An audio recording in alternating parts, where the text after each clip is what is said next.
All right, good morning. Welcome, everyone. Silver Crest is a newer name. We've been around for about 3 years. There was a previous Silver Crest. This is a spinco. So if you know the team, this is one of the important parts, one of the 4 things we're going to talk about today. One of them being that we are an established operating team and discovery team.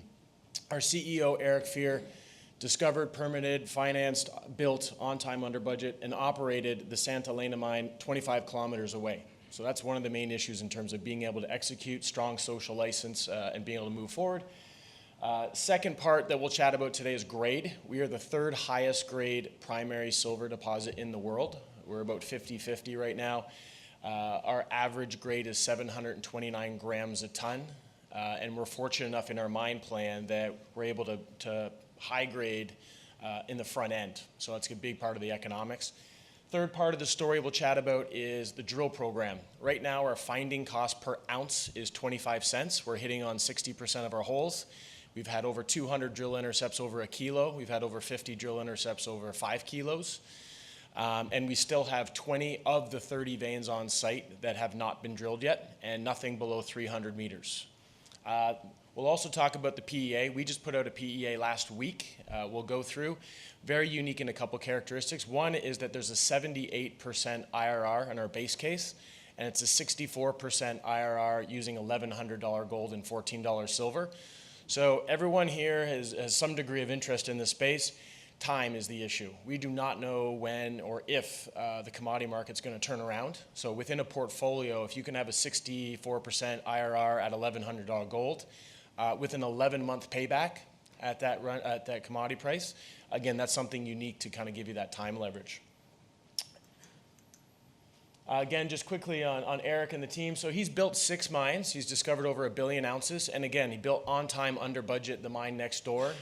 We sold that asset to First Majestic in October of 2015, took this asset and started a month later.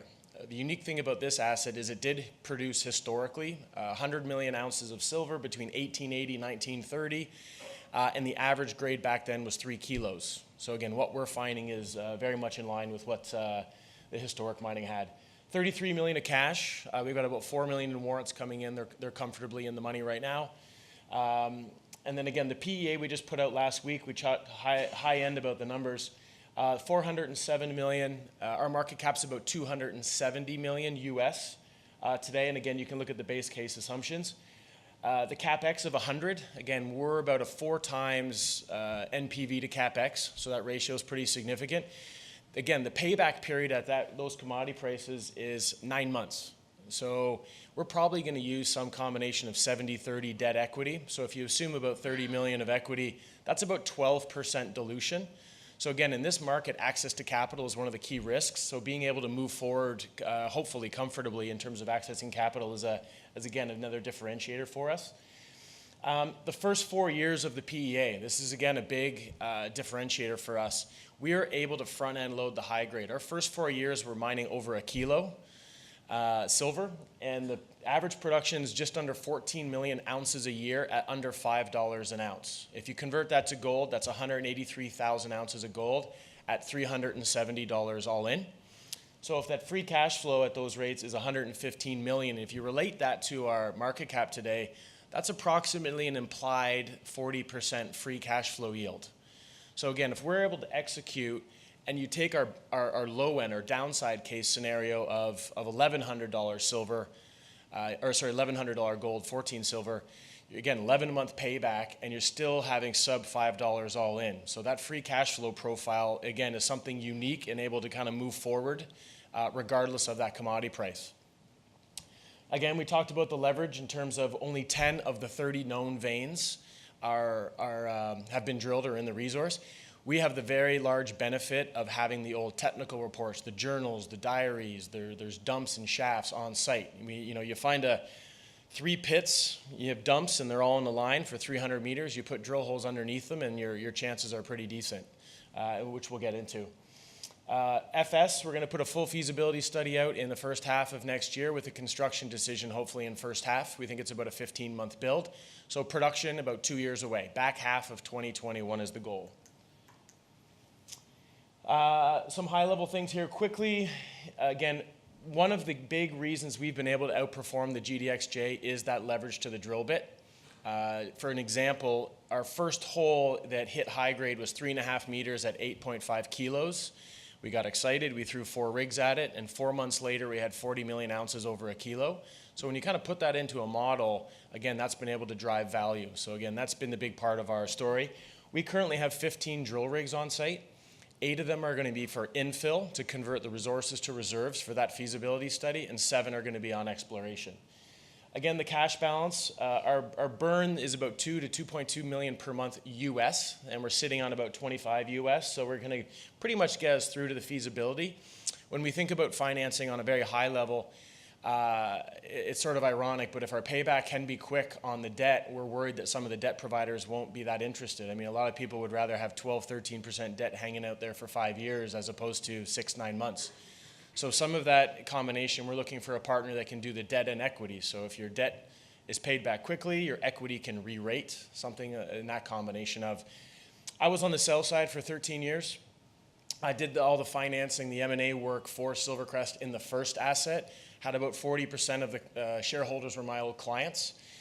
When this company started up, same thing. I was still on the sell side and had most of my clients come in. So we're sitting at about 16% insiders. I have about 90% of my net worth in the company. Donald Smith owns about 9%. He's an old client of mine. There's another family office not on there that owns 8%. Gilder Gagnon owns about 6%. You can go down the list of the institutions. It's about 75, 80% tightly held today. You'll notice Ssr Mining on the top of the page there.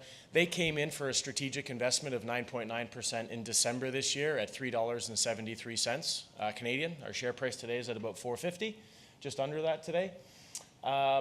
Some high-level thoughts, not to speak for them, but if you were to assume they had greater interest than 9.9, their all-in sustaining costs were $1,150 gold last quarter. Again, our first 4 years is $370 an ounce.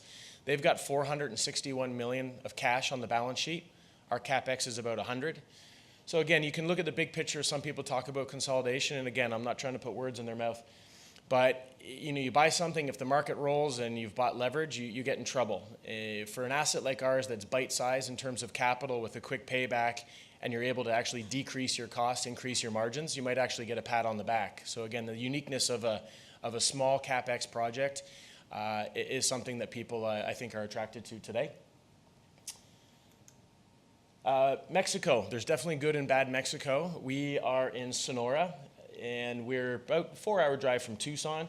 Again, we've been here for 13 years. This is a ranching community. It's basically got the largest political association is the Cattle Association, which is in. We started up a ranch here. Been there for 13 years. The CEO's daughter and son work there. Grade, we talked about that being the 3rd highest in the world.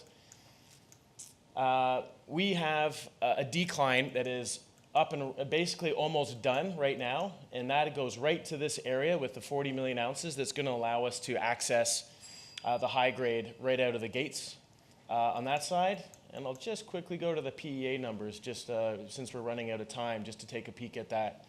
So again, you're seeing the cash flow at the bottom, again, relative to the market cap. You're seeing the IRR there being 64% using the lower commodity price. And again, we thought we were very prudent on it. We used 4% lower recoveries than what we're seeing. We used a smaller footprint in terms of expansion on this side. In terms of mining method, we used everything that was of the higher cost cut and fill. So again, there is room for improvement on this side. So what to expect from us in the next few months? Extensive drilling. We are going to be going after a lot of targets here. Chiltepin area has not been produced from. The Giovanni area there, first time we're going to be drilling at depth. So if we can open up that, it opens up some potential for a greater resource. And all of the other parallel veins there. So probably throughout the summer, you'll see a lot of news flow on that side. So again, thank you very much.